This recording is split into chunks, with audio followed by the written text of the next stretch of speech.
आज हम लोग पढ़ेंगे प्रदूषण। देखते हैं प्रदूषण के प्रकार।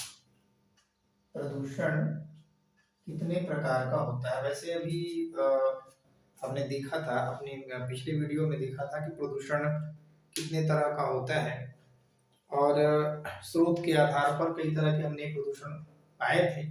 लेकिन मूल रूप से अगर हम यहाँ देखें तो प्रदूषण यहाँ जो है आपका, ये प्रदूषण जो है 5 तरह के मुख्य प्रदूषण है। जिसमें पहला है जल प्रदूषण यानी वाटर पॉल्यूशन, दूसरा है वायु प्रदूषण यानी एयर पॉल्यूशन, तीसरा है ध्वनि प्रदूषण यानी नॉइज पॉल्यूशन, चौथा है मृदा प्रदूषण यानी सॉइल पॉल्यूशन और पांचवा है रेडियोधर्मी प्रदूषण यानी रेडियो एक्टिव प्रदूषण। तो हमें मूल रूप से इन्हीं प्रदूषणों के विषय में जानना है। अभी हमने प्रदूषण की परिभाषा पढ़ी थी कि प्रदूषण कहते किसको हैं। जल, थल और वायु में होने वाला वह भौतिक, रासायनिक या अवांछनीय परिवर्तन जो मानव या उससे संबंधित जीवधारियों को प्रत्यक्ष या परोक्ष रूप से किसी भी तरह से हानिकारक उनके लिए है, उन्हें नुकसान पहुंचाता है, उसे प्रदूषण कहते हैं। तो प्रदूषण को हम यहाँ देखते हैं। जल प्रदूषण को सबसे पहले, जल प्रदूषण है, वायु प्रदूषण है, ध्वनि प्रदूषण है, मृदा प्रदूषण और रेडियोधर्मी प्रदूषण है। तो आज हम लोग पहला प्रदूषण यहाँ पर वायु प्रदूषण को हम उठा रहे हैं। पहले वायु प्रदूषण यानी air air pollution. Air pollution आज हम लोग इस वीडियो में देखेंगे वायु प्रदूषण की परिभाषा, वायु प्रदूषण के स्रोत या प्रदूषक कौन कौन से ऐसे प्रदूषक हैं जिनसे कि वायुमंडल में प्रदूषण होता है और जो प्रदूषण मानव और उससे संबंधित जीवधारियों को नुकसान पहुंचाता है। साथ ही साथ प्रभाव यानी इनका इफेक्ट भी हम लोग देखेंगे कि ये क्या इफेक्ट डालता है, क्या प्रभाव डालता है मानव शरीर के ऊपर या वनस्पतियों के ऊपर। वायु प्रदूषण का क्या प्रभाव है और फिर उसके नियंत्रण के उपाय हम लोग देखेंगे कि इसे हम कैसे नियंत्रित कर सकते हैं। तो आज का वीडियो हम लोग शुरू करते हैं यहीं से कि प्रदूषण कितने प्रकार का है। मूल रूप से अगर हम देखें तो 5 तरह के प्रदूषण हैं। जल प्रदूषण, वायु प्रदूषण, ध्वनि प्रदूषण, मृदा प्रदूषण और रेडियोधर्मी प्रदूषण।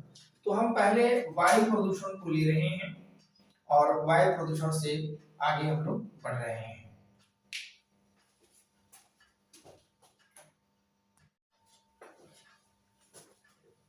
आइए हम देखते हैं वायु प्रदूषण को। वायु प्रदूषण क्या है। वायु प्रदूषण यानी एयर पॉल्यूशन, मूल रूप से कहा गया है कि ऑक्सीजन ही प्राण वायु है, बिना ऑक्सीजन के जीवन संभव नहीं है। इस पूरी पृथ्वी पर यदि हम देखें तो किसी भी जीवधारी के लिए ऑक्सीजन जो होती है वो प्राणवायु है। बिना ऑक्सीजन के जीवन संभव नहीं है। किसी कारण से ऑक्सीजन का असंतुलन होना, कार्बन डाइऑक्साइड या दूसरी गैसों का वायुमंडल में बढ़ना वास्तव में वायु प्रदूषण है। लेकिन WHO ने वायु प्रदूषण को किस तरह से परिभाषित किया। WHO यानी वर्ल्ड हेल्थ ऑर्गेनाइजेशन, विश्व स्वास्थ्य संगठन का क्या कहना है। वायु प्रदूषण एक ऐसी स्थिति है जिसमें वायु वातावरण में मनुष्य और उसके पर्यावरण को हानि पहुंचाने वाले तत्व सघन रूप से एकत्रित हो जाते हैं। यानी WHO का ऐसा मानना है कि वायु प्रदूषण एक ऐसी स्थिति होती है जिसमें वायु वातावरण में, यानी हमारा जो बाहरी आवरण है, हमारे पर्यावरण का जो बाहरी हिस्सा है, उस बाहरी हिस्से में मनुष्य और उसके पर्यावरण को, यानी मनुष्य और उसके आसपास निवास करने वाले सभी जीवधारियों के लिए उसके पर्यावरण को हानि पहुंचाने वाले तत्व सघन मात्रा में विद्यमान हो जाते हैं, जिससे कि मानव को अधिकतम नुकसान पहुंचाता है, उनकी मात्रा जो होती है बढ़ जाती है। आइए हम देखते हैं कि वायुमंडल में उपस्थित गैसें जो होती हैं वो किस अनुपात में मिली हुई हैं। तो अगर हम देखें तो वायुमंडल में सबसे ज्यादा मात्रा में है नाइट्रोजन, जिसकी परसेंटेज मात्रा जो होती है, ये गैस है और इस गैस की यह मात्रा परसेंटेज में मात्रा इसकी है। तो यदि हम देखें तो वायुमंडल में सबसे अधिक मात्रा में कौन सी गैस है? नाइट्रोजन है, 78.03% है, जिसको हम लोग क्या लेते हैं 78%, 78% मान लेते हैं कि 78% वायुमंडल में नाइट्रोजन है। यानी सबसे अधिक मात्रा में यदि देखा जाए तो वायुमंडल में नाइट्रोजन है। दूसरे नंबर पर ऑक्सीजन होती है जो उपस्थित है वायुमंडल में 20.99%, जिसको कि जनरली हम लोग जानते हैं कि 21%, 21% जो होती है वो ऑक्सीजन है। आर्गन होती है लगभग 1% के आसपास आर्गन है, 0.93%, यानी 0.93% जो है आर्गन की मात्रा है। यानी तीसरे नंबर पर वायुमंडल में यदि देखा जाए तो आर्गन की मात्रा है। फिर कार्बन डाइऑक्साइड है, चौथे नंबर पर है कार्बन डाइऑक्साइड। कार्बन डाइऑक्साइड की मात्रा होती है 0.03%, यानी 0.03% वायुमंडल में कार्बन डाइऑक्साइड है। हाइड्रोजन जो होती है वो 0.01% है। नियान जो होती है वो 0.01% है। हीलियम जो होती है वो 0.005% है। आर्गन है, ज़ेनान है। यानी कुल मिलाकर के यहां से हम इन गैसों को अगर देखें, नियान, हीलियम, क्रिप्टॉन और ज़ेनान, ये अक्रिय गैसें हैं। इन अक्रिय गैसों में से हम देखें कि आर्गन भी अक्रिय गैस है। आर्गन जो होती है ये भी अक्रिय गैसों की श्रेणी में है। अक्रिय गैसें हैं, आर्गन है, नियान है, हीलियम है, क्रिप्टॉन और ज़ेनान है। तो इन गैसों में सबसे ज्यादा अक्रिय गैसों में जो मात्रा होती है वो आर्गन की है, और बाकी शेष गैसें जो होती है बहुत ही कम मात्रा, देखिए 0.001, 0.005, 0.001, माने बहुत कम है। विशेषकर हमारे वायुमंडल में सबसे ज्यादा मात्रा में प्रभावित करने वाली जो गैसें हैं हमारे वातावरण को, वो कौन है? यही आपकी जो 4 गैसें हैं, नाइट्रोजन, ऑक्सीजन, इसके बाद आर्गन, कार्बन डाइऑक्साइड, जिसमें मानव के लिए 2 गैसें अति महत्वपूर्ण गैसें हैं। जैसे आपकी CO2 है, कार्बन डाइऑक्साइड, जिसकी परसेंटेज मात्रा 0.003% है। ये वायुमंडल में उपस्थित कार्बन डाइऑक्साइड जो होती है इसका उपयोग कौन करते हैं? प्लांट करते हैं, पौधे करते हैं अपनी फोटोसिंथेसिस की क्रिया में। प्रकाश संश्लेषण क्रिया के दौरान पौधे इस कार्बन डाइऑक्साइड को लगातार ग्रहण करते रहते हैं और बदले में इस ऑक्सीजन को देते रहते हैं। जो ऑक्सीजन यहाँ पर O2 यहाँ उपस्थित है वो है 21%। तो ये 21% ऑक्सीजन जो होती है ये वायुमंडल में बरकरार बनी रहती है, जिसे पौधे जो होते हैं वो अपनी श्वसन क्रिया के दौरान, प्रकाश संश्लेषण क्रिया के दौरान निकालते हैं। और श्वसन क्रिया में सारे जीवधारी, चाहे वो पौधे हों या जंतु हों, सभी इस ऑक्सीजन को ग्रहण करते हैं। तो सबसे ज्यादा प्रभाव जो होती है वायुमंडल को डालने वाली जो 2 गैसें हैं, ऑक्सीजन और कार्बन डाइऑक्साइड। मूलतः यह कहा जाए कि वायुमंडल विभिन्न गैसों का एक अनुपात है। किसी कारण से वायुमंडल में इन गैसों का असंतुलन ही वायु प्रदूषण है, जिसमें विशेषकर हम ऑक्सीजन को प्राणवायु कहते हैं। किसी कारण से ऑक्सीजन की जो मात्रा है वायुमंडल में ये असंतुलित हो जाती है, कम हो जाती है, तो जीवधारियों को सांस लेने में समस्या आती है। यानी हम ऑक्सीजन को प्राणवायु भी कहते हैं कि ये प्राणवायु है। यानी सभी जीवधारियों को जो जीवित रखने वाली वायु है वो ऑक्सीजन है। तो किसी कारण से अगर वायुमंडल में ऑक्सीजन का, नाइट्रोजन का, कार्बन डाइऑक्साइड का, इन गैसों का अगर असंतुलन होता है तो इसी असंतुलन को कहते हैं वायु प्रदूषण। जैसा कि WHO का मानना है कि वायु प्रदूषण की एक ऐसी स्थिति होती है जिससे हमारे वायु वातावरण में, जो हमारे पर्यावरण का हिस्सा है, उस पर्यावरण में मानव या उसके पर्यावरण को हानि पहुंचाने वाले जो अवयव होते हैं सघन रूप में एकत्रित हो जाते हैं। जैसे कार्बन डाइऑक्साइड की सांद्रता बहुत ज्यादा बढ़ गई, या फिर आपकी नाइट्रोजन की सांद्रता बढ़ गई, या फिर क्लोरोफ्लोरोकार्बन की मात्रा बढ़ गई। बहुत सारी ऐसी गैसें हैं जो वायुमंडल में बढ़ गई, जिसकी वजह से वायुमंडल जो है असंतुलित हो जाता है। तो वायुमंडल के संतुलित होने को ही हम कहते हैं वायु प्रदूषण। तो ये वायु प्रदूषण में विभिन्न गैसें हैं।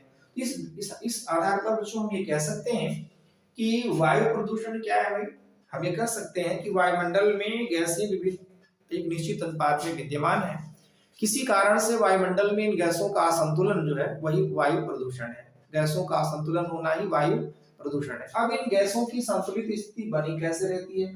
जैसे वायुमंडल में हम देखें कि लगातार मानव अपनी आवश्यकताओं को पूरा करने के लिए प्राकृतिक संसाधनों का विदोहन करता है, जिसकी वजह से कार्बन डाइऑक्साइड की मात्रा लगातार बढ़ती जा रही है वायुमंडल में। हम कोई भी हाइड्रोकार्बन जलाते हैं, किसी भी प्रकार के हाइड्रोकार्बन का दहन करते हैं, तो उस हाइड्रोकार्बन के दहन से हमेशा जो है कार्बन डाइऑक्साइड गैस निकलती है, और इस कार्बन डाइऑक्साइड गैस के निकलने की वजह से वायुमंडल में कार्बन डाइऑक्साइड की सांद्रता लगातार बढ़ जाती है।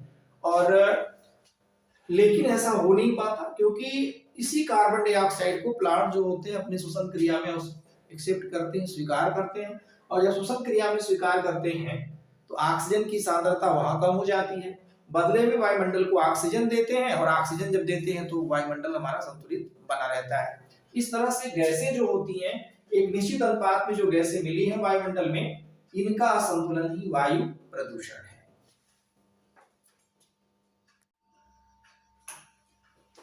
आइए देखते हैं वायु प्रदूषण के स्रोत को, कि वायु प्रदूषण के स्रोत क्या है। वायु प्रदूषण के स्रोत या वायु प्रदूषक यानी एयर पॉल्यूटेंट।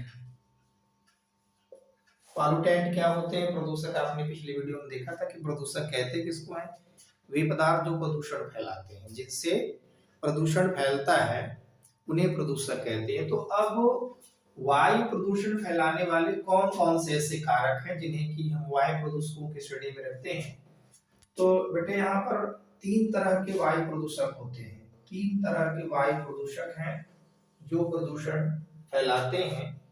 पहला वायु प्रदूषक आपका होता है वो गैसीय प्रदूषक है। दूसरा वायु प्रदूषक जो होता है सूक्ष्म कण प्रदूषण है। तीसरा है जैविक प्रदूषण। बेटे हम प्रदूषक को अच्छी तरह से समझते हैं कि वायु प्रदूषक क्या होते हैं। अभी तक हम लोगों ने वायु प्रदूषक की श्रेणियां पढ़ी थी। पहला है गैसीय प्रदूषक। क्योंकि वायुमंडल है तो वायुमंडल गैसों का अनुपात है, और वायुमंडल में गैसों का संतुलन ही प्रदूषण है। तो सबसे ज्यादा प्रदूषण जो फैलाते हैं वो गैसीय उत्पाद ही होते हैं, जिसमें गैसीय वायु प्रदूषक में कौन है? पहला आपका नाइट्रोजन के ऑक्साइड है। बेटे नाइट्रोजन 5 तरह का ऑक्साइड बनाता है। नाइट्रोजन 5 तरह के ऑक्साइडों का निर्माण करता है। कौन कौन से ऑक्साइड बनते हैं? इसमें आपका NO बनता है, NO2 बनता है, N2O बनता है, N2O3 बनता है, N2O5 बनता है। ये नाइट्रोजन में 5 तरह के ऑक्साइडों को बनाने की क्षमता होती है, और ये नाइट्रोजन की जो ऑक्साइड होते हैं, ये ऑक्साइड वायुमंडल में घुल करके गैसीय मिश्रण जो होते हैं, गैसों का असंतुलन करते हैं, और इस असंतुलन की वजह से वायुमंडल में नाइट्रोजन की जो परसेंटेज मात्रा है, जो 78% नाइट्रोजन है, इस 78% नाइट्रोजन का असंतुलन हो जाता है, और असंतुलन होने से वायु प्रदूषण फैलता है। आइए इस प्रदूषण में सबसे ज्यादा हम लोग देखते हैं कि जो नाइट्रोजन डाइऑक्साइड होती है, NO2 जो है बेटे, नाइट्रोजन डाइऑक्साइड। तो नाइट्रोजन डाइऑक्साइड जो होती है वो वायुमंडल में अम्ल वर्षा का सबसे बड़ा कारण है। अम्ल वर्षा का कारण क्या होती है? इसमें ध्यान रखें कि नाइट्रोजन जो होती है, नाइट्रोजन डाइऑक्साइड, ये वायुमंडल में स्थित जलवाष्प से क्रिया करती है, और जलवाष्प से क्रिया करती है तो बना लेती है HNO3, नाइट्रिक एसिड बनाती है। ये नाइट्रिक एसिड है जिसे हम तेजाब का अम्ल भी कहते हैं, और नाइट्रिक एसिड बना करके ये अम्ल वर्षा के रूप में पृथ्वी पर गिरती है। तो आप समझ लीजिए कि इस एसिड रेन का या अम्ल वर्षा का जो प्रमुख कारण होता है वो नाइट्रोजन के ऑक्साइड होते हैं, नाइट्रोजन डाइऑक्साइड होती है, जो नाइट्रिक एसिड के रूप में पृथ्वी पर आती है। तो एक तो नाइट्रोजन के ऑक्साइड हो गए जो हमारे वायुमंडल को प्रदूषित कर रहे हैं। दूसरा होता है हाइड्रोकार्बन्स। हाइड्रोकार्बन क्या है बेटे? हाइड्रोकार्बन होते हैं कार्बन और हाइड्रोजन से बने यौगिक। कार्बन और हाइड्रोजन से बने यौगिकों को हाइड्रोकार्बन कहा जाता है, जैसे मीथेन, एथेन, एथिलीन, एसिटिलीन, या दूसरी गैसें जो होती हैं वो हाइड्रोकार्बन्स हैं। हाइड्रोकार्बन वायुमंडल को कैसे प्रभावित करते हैं? हाइड्रोकार्बन का जब भी दहन होता है, किसी भी हाइड्रोकार्बन को हम लोग जलाएं, चाहे मीथेन हो, एथेन हो, प्रोपेन हो, ब्यूटेन हो, तो बेटे उसमें से हमेशा कार्बन डाइऑक्साइड गैस निकलती है, कार्बन मोनोऑक्साइड गैस निकलती है। तो जब कार्बन डाइऑक्साइड गैस निकलेगी तो वो कार्बन डाइऑक्साइड गैस वायुमंडल में स्थित कार्बन डाइऑक्साइड की सांद्रता जो होगी, जो 0.03% की सांद्रता है, उस 0.03% की सांद्रता को परिवर्तित करती है। और परिवर्तित जब हो जाती है सांद्रता, तो निश्चित रूप से वायुमंडल में असंतुलन आता है और जीवधारियों को नुकसान पहुंचाता है। तो इस तरह से दूसरा आपका हाइड्रोकार्बन रहा। तीसरा इसमें होता है कार्बन मोनोऑक्साइड। कार्बन मोनोऑक्साइड जिसे कहते हैं CO, नाम आपने सुना होगा, आपने पिछली कक्षाओं में पढ़ा होगा कि कार्बन डाइऑक्साइड की जो विलेयता होती है रक्त में वो बहुत ज्यादा होती है, लगभग 250 गुना अधिक विलेय होती है कार्बन मोनोऑक्साइड आरबीसी के साथ कार्बन डाइऑक्साइड की तुलना में। यानी हमारे शरीर के लिए जितना कार्बन डाइऑक्साइड नुकसान नहीं दायक नहीं, उससे 250 गुना ज्यादा शीघ्रता से हीमोग्लोबिन में घुल जाती है कार्बन मोनोऑक्साइड, और कार्बन मोनोऑक्साइड के घुल जाने से, दम घुटने से मृत्यु होती है। तो कार्बन मोनोऑक्साइड हमारे लिए बहुत ही घातक है।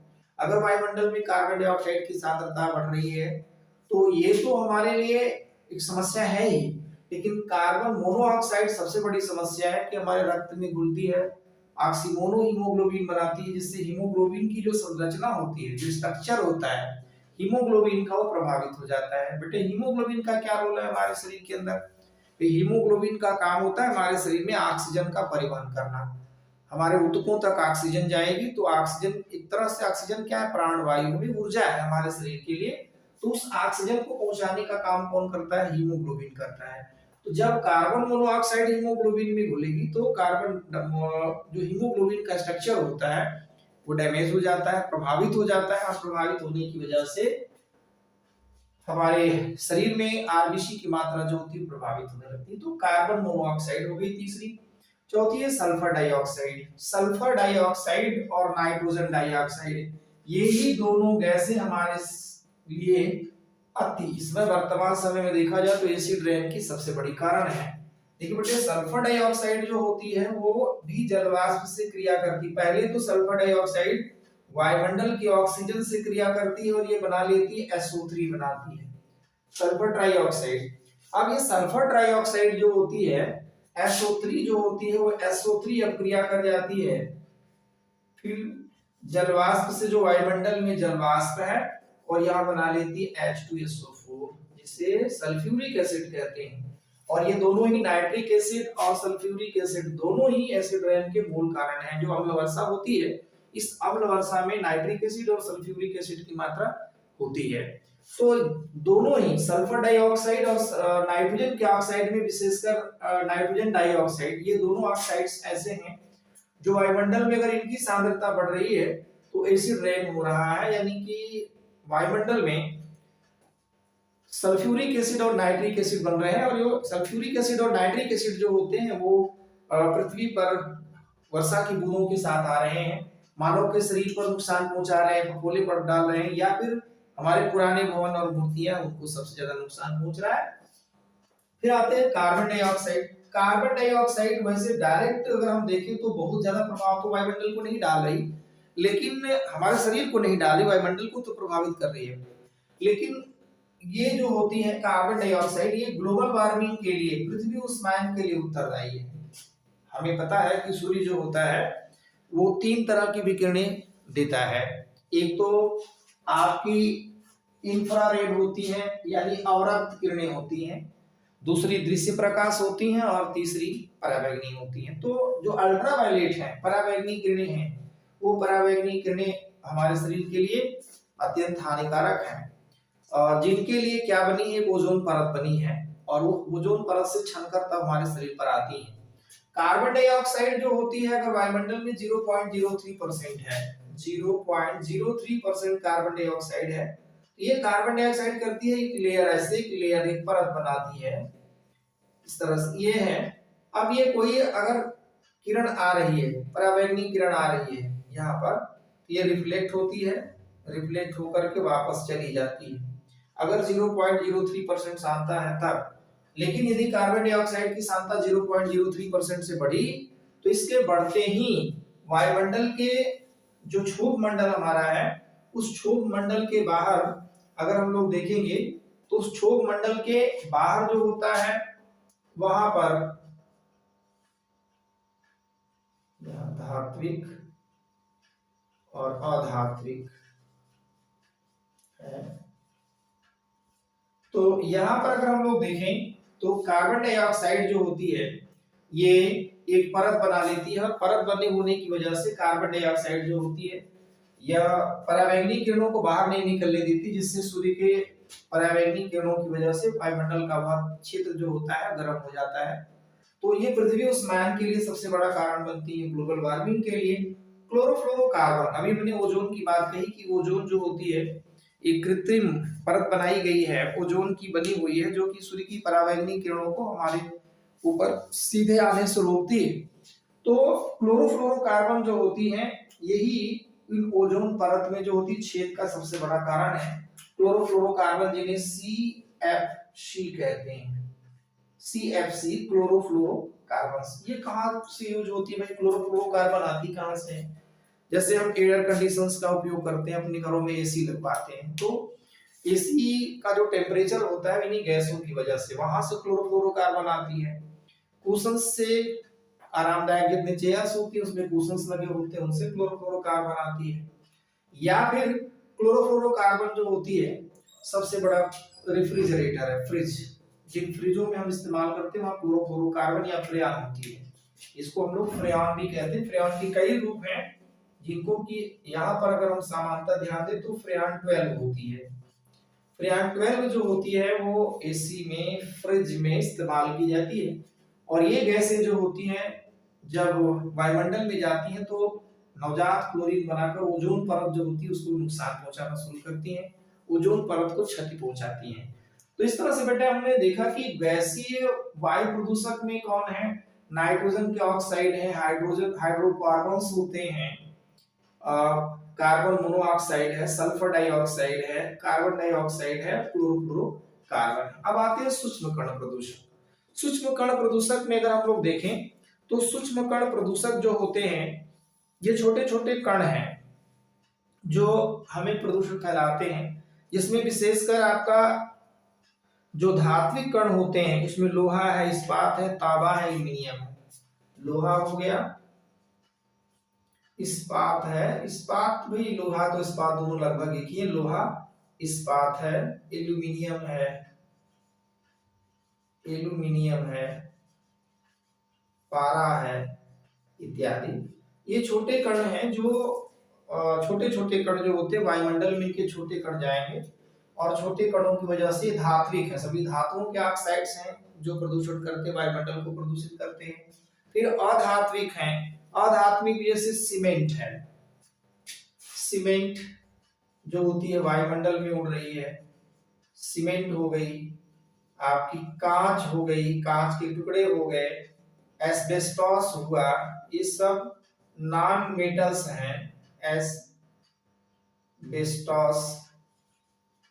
एस्बेस्टॉस हुआ, ये सब ऐसे पदार्थ हैं अधात्विक हैं जो वायुमंडल को प्रदूषित करते हैं। फिर हमारा जैविक प्रदूषक है। जैविक प्रदूषक कौन कौन से हैं?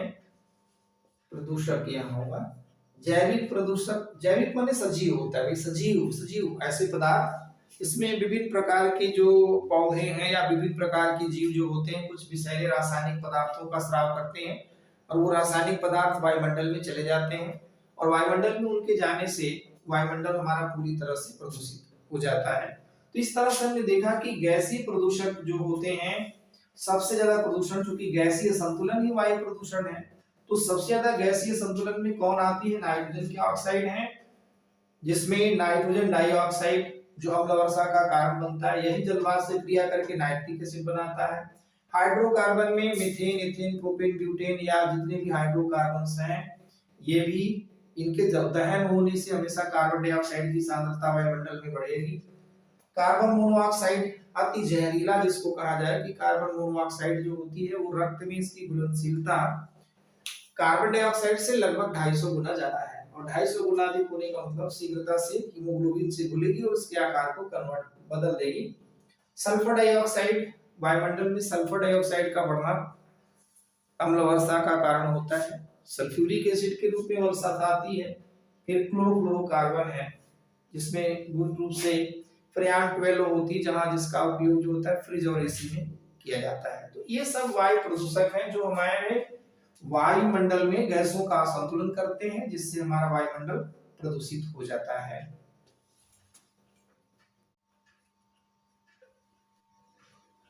आइए देखते हैं वायु प्रदूषण के प्रभाव कि वायु प्रदूषण कैसे प्रभाव डालता है, वायु प्रदूषण का क्या प्रभाव है। तो सामान्यतः अगर हम देखें कि वायु प्रदूषण के पर्यावरण के अजैविक और जैविक दोनों कारकों पर प्रभाव पड़ता है। वायु प्रदूषण को प्रभाव को हम तीन रूप में देख रहे हैं, मौसम तथा जलवायु पर प्रभाव। देखिए मौसम और जलवायु पर क्या प्रभाव पड़ता है। अगर हम देखें तो अगर हमने क्लोरोफ्लोरोकार्बन का इस्तेमाल किया है, क्लोरोफ्लोरोकार्बन का उपयोग कर रहे हैं, तो क्लोरोफ्लोरोकार्बन जो होती है वह ओजोन परत में छिद्र कर रही है, और ओजोन परत में छिद्र होने की वजह से जो मानव स्वास्थ्य जो होता है वो प्रभावित हो रहा है। मौसम और जलवायु पर प्रभाव पड़ रहा है। विशेषकर अगर हम देखें कि कार्बन डाइऑक्साइड की सांद्रता अगर वायुमंडल में बढ़ रही है तो टेम्परेचर बढ़ रहा है, तापमान बढ़ रहा है, और तापमान बढ़ने का मतलब है कि ग्लेशियर पिघलेंगे, और ग्लेशियर पिघलेंगे तो अभी हम लोग 3/4 हिस्से पर जल है, और जल की मात्रा अगर ज्यादा बढ़ेगी तो विशेषकर ऐसे नगर जो शहरों के किनारे बसे हुए हैं उनके लिए सबसे बड़ा खतरा है कि वो नगर जो होते हैं वह मिट्टी के अंदर, पानी के अंदर दब जाएंगे। मौसम जो है परिवर्तन हो रहा है लगातार, टेम्परेचर बढ़ने की वजह से वर्षा की मात्रा भी धीरे धीरे कम होती चली जा रही है, कम वर्षा हो रही है। तो मौसम जलवायु जो होती है दोनों को ये प्रभावित करते हैं। ये नगरों और औद्योगिक क्षेत्रों के ऊपर धुंध और कोहरे की मात्रा बढ़ती जा रही है। धुंध और कोहरे की मात्रा बढ़ने की वजह से जो हमारे पुराने भवन हो गए हैं या जो इमारतें हैं उनको नुकसान पहुंच रहा है। साथ ही साथ अगर हम लोग देखें तो वायुमंडल में नाइट्रोजन डाइऑक्साइड और सल्फर डाइऑक्साइड की वजह से सल्फ्यूरिक एसिड अर्थात अम्ल वर्षा हो रही है। तो ये अम्ल वर्षा जो होती है हमारे फसलों के लिए, हमारे भवन और मूर्तियों के लिए नुकसानदायक है। इसका इस प्रभाव आ रहा है। दूसरा देखते हैं मानव स्वास्थ्य पर प्रभाव। मानव स्वास्थ्य पर क्या प्रभाव पड़ेगा भाई। तो अगर वायु प्रदूषण हो रहा है तो मानव स्वास्थ्य पर सबसे बड़ा प्रभाव पड़ता है। कार्बन मोनोऑक्साइड, जैसा आप लोगों ने देखा कि कार्बन मोनोऑक्साइड जो होती है उसकी रक्त में मिलेता बहुत ज्यादा है, 250 गुना अधिक है कार्बन डाइऑक्साइड से। तो जब ये रक्त में घुलेगी तो हीमोग्लोबिन का परिवर्तन होने से लगातार मानव के शरीर में हीमोग्लोबिन की मात्रा कम हो जाएगी, और जब हीमोग्लोबिन की मात्रा कम होगी तो मनुष्य में रक्त का संचार नहीं होगा, ऑक्सीजन नहीं मिलेगा, उसको सांस फूलना शुरू हो जाएगी, श्वसन से संबंधित बीमारियां मानव के अंदर होंगी। तो मानव का स्वास्थ्य सबसे ज्यादा प्रभावित होगा कार्बन मोनोऑक्साइड गैस की वजह से।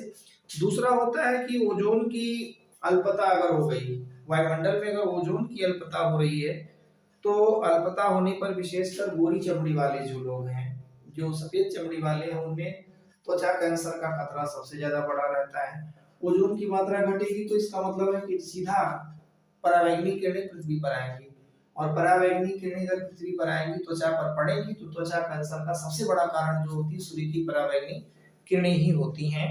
फिर सल्फर डाइऑक्साइड की मिश्रित गैसें जो होती हैं वो धूम और कोहरे के लिए होती हैं, अम्ल वर्षा का कारण बनती हैं।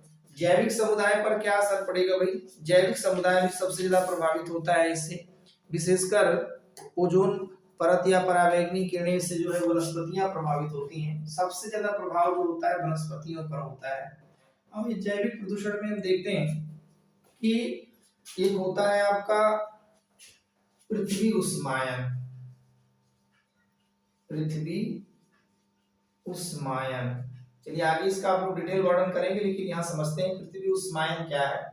यानी ग्लोबल वार्मिंग, पृथ्वी के तापमान के बढ़ने की घटना। तो तापमान बढ़ने के लिए मूलतः उत्तरदायी गैस जो होती है वो कार्बन डाइऑक्साइड है, और वही कार्बन डाइऑक्साइड एक और चीज है जिसे कहते हैं आप पौधा घर